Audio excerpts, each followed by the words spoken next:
afternoon, everyone. Welcome to episode number 63 of the Project 2020 show.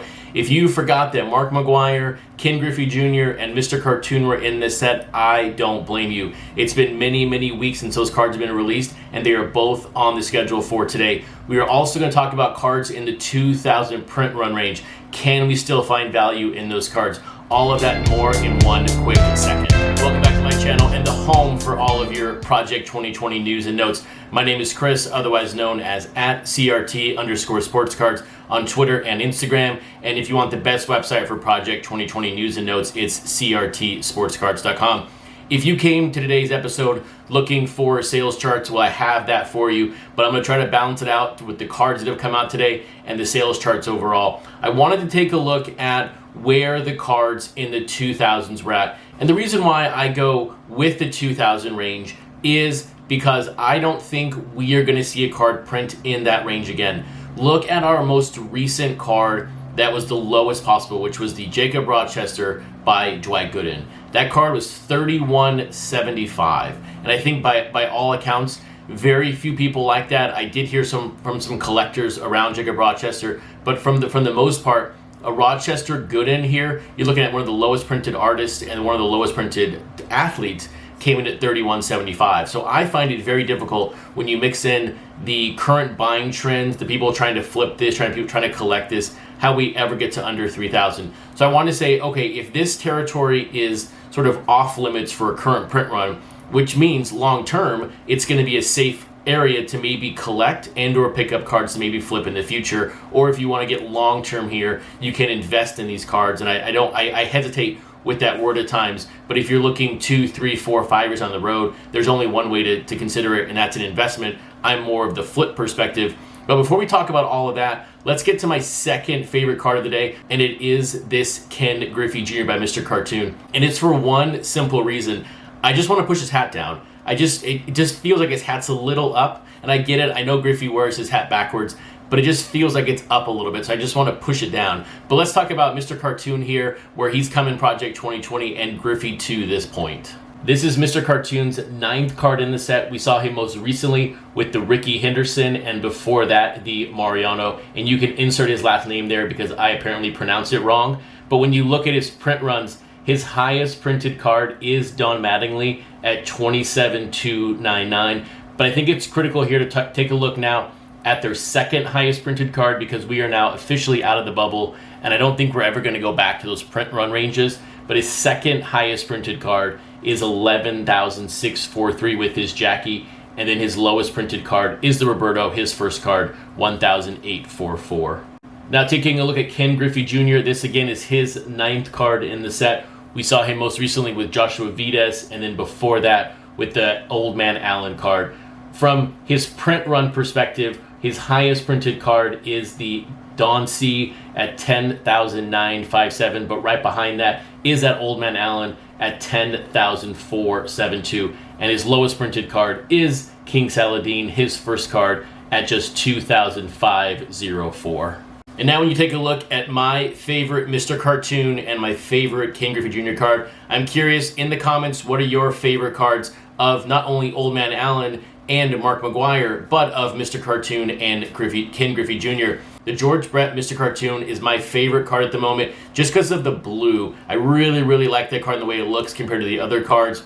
And then on Ken Griffey Jr., it is going to be the Old Man Allen because it's a bit different and it's a photo, and I really like Old Man Allen, what he does overall. So as we move away from Ken Griffey and Mr. Cartoon and we take a look at the market, what happened yesterday, and I really hope you got to watch yesterday's episode number 62 around how to sort of navigate in this maybe potentially downward trending market. And I will say, this is not a sell-off right now, and nobody is cashing in all their cards, but all I'm doing is kind of reporting in on the numbers, and there is a lot of red right now. And so I really hope you got my big takeaway yesterday, which is, look, yes, social media is a great place to buy the cards, but at the same time, it's not always the lowest price in this sort of economy that's fluctuating right now. So use all of your resources, and at the moment, don't reach for a price. Take a look at where the card is trending, and then go make a purchase, because ultimately our goal is to be here at card 400, which will be in like February or March when they ship it to us. The last thing I want to do is have somebody overextend themselves to buy a couple of cards and then be tapped out and out of here in 30 days. So this is all about the long game. So use your resources and don't overreach right now. But taking a look at the market, Ichiro, card number 1, had another fantastic day, 1950. Just a few months ago, we were sitting here talking about the fact that Ichiro could touch 900 before 2000. It never got that low, but we may see it over 2000. But that's a big jump when you look at how much red is on the screen. You know, Jackie Robinson yesterday, Natural, my favorite, 420. Cal Ripken Jr. by Fucci, 432. You know, both those cards were touching 500 bucks, and now they're down. And this is why I say don't reach and use your resources. Taking a look at second player cards here, again, a lot of downward movement. The Blake Jameson, Don Mattingly down to 115 yesterday, down 25%. And then Ken Griffey Jr., Tyson Beck up 6% to $100. And then taking a look at the Forgotten Seven, some positive movement here. And I think overall it was a positive day for this group. Willie Mays, JK5 up to 184. That print run's only 1556. And then Dwight Gooden up a little bit, 0.04. 202.35. So it's going to be very telling over the next couple of days, maybe the next week. We're about to close out our next week of pricing here tomorrow. But where are the prices going to go? I know I mentioned a couple weeks ago who's going to flinch first, the buyers or the sellers. The buyers were flinching for a little bit, but maybe because the buyers didn't move up enough, sellers moved down a little bit, and that's what's causing this maybe downward movement. But at the moment, I don't see any reason why any seller of a card with a low print number attached to it should be coming down to their prices. And I also think if you're a seller of one of these low printed cards under 3,000, under 2,000, I would not right now put these cards up for auction. Yes, I have not looked at the data one way or the other at the moment when it comes to auction versus buy it now. I did about 6 weeks ago, and it was 50-50 one way or the other. It was really hard to formulate which one was better. But so I will be going back today, looking at the past 2 weeks of auction versus buy it now data, and I will have that for the show tomorrow. Right now, if I were you, control the market. And the way you control the market is by doing best offer, buy it now. If you put it up for auction, you are hoping the right people see the card at the right time. And in this set right now, all it takes is for one card to come out, like a Ted Williams, Tyson Beck, for a fan of the set to go back and want all of the other cards. But if you just put this card up for auction and the guy doesn't come around, the right guy doesn't come around, you're gonna have a very, very low price. So at the moment, if I were you, I'm not saying avoid auctions. I'm just saying I would try to control the market the best you can, and the only way to control it in the micro as an individual seller is to do buy it now best offer and not do auction prices. I hope you're enjoying the video so far, and if you are not subscribed, please hit that subscribe button. This is the home for all of your Project 2020 news and notes and video content 6 out of the 7 days of the week. And now we'll talk about the cards in the 2,000 range here in a second, but I did want to go and cover my favorite card of the day. And this really kind of wraps around everything I've been talking about with Old Man Allen. And I think back on the 5th or 6th card of his that released, I recommended you check out his Instagram because he does some interesting work. But keep in mind, Old Man Allen takes photographs. This is what he does. This is his art. Just like Blake Jameson or Mr. Cartoon draws or paints, Old Man Allen takes photos.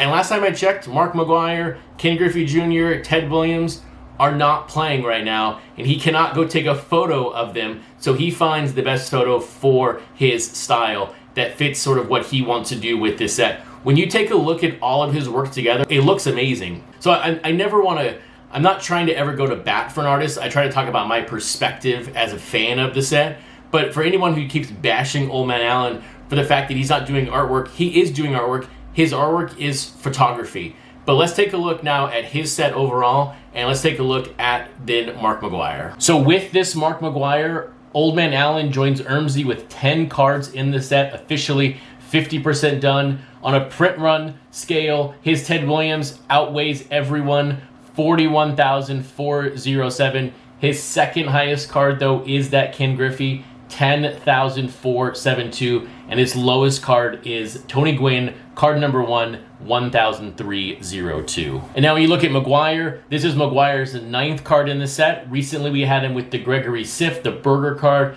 and before that the Fucci card. But when you look at his print runs, he has 2 very similar cards We have Andrew Thiel at $19,894, right ahead of Blake Jameson's American Flag, $18,205.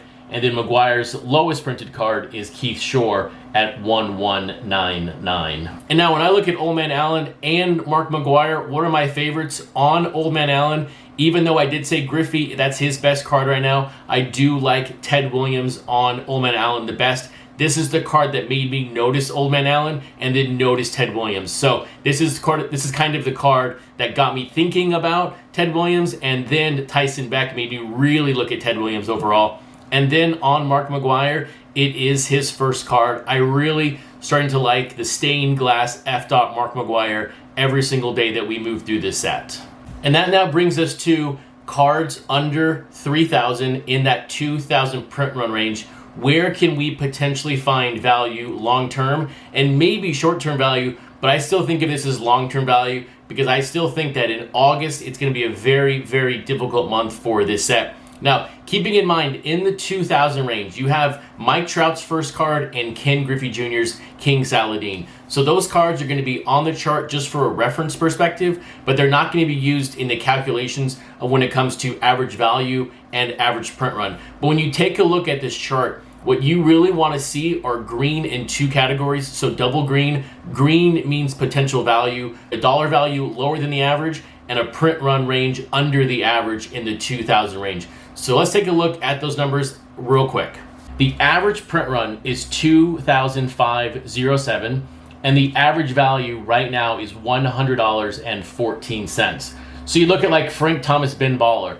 That card is 13% over the print run average, and it's 107% over the average. Now that's of course because of the fact that that is his first card, but it's not so astronomically above the numbers when it comes to Griffey and Trout. I left that one in there. You look at like Nolan Ryan, Gregory Siff, down 12%, 11.65 on a print run, but over the average value by 33.74. But go to the bottom. You have 5 cards double green. Starting at the bottom, Mariano Rivera. That card is 2% under the average print run and 50% under the average value. You look at Sandy Koufax, Old Man Allen, basically flush with the print run, but 32% under the value. And then you look at like Don Mattingly, King Saladin. He is actually over the print run average of 10%, but down on a value perspective of 26.92. The theory that I'm using here when I think of this in the long-term value is that when we get to the end of this project, when we're talking about this in 2021, 2022, first player, second player, Forgotten Seven, the Ermsey line, all of this jargon, all of this terminology I've made up in a sense and used, it's not going to be relative, or it's not going to be in relation to the player. What's going to matter is going to be the print run number and where it lands in the overall set. What is a short print? What is not a short print?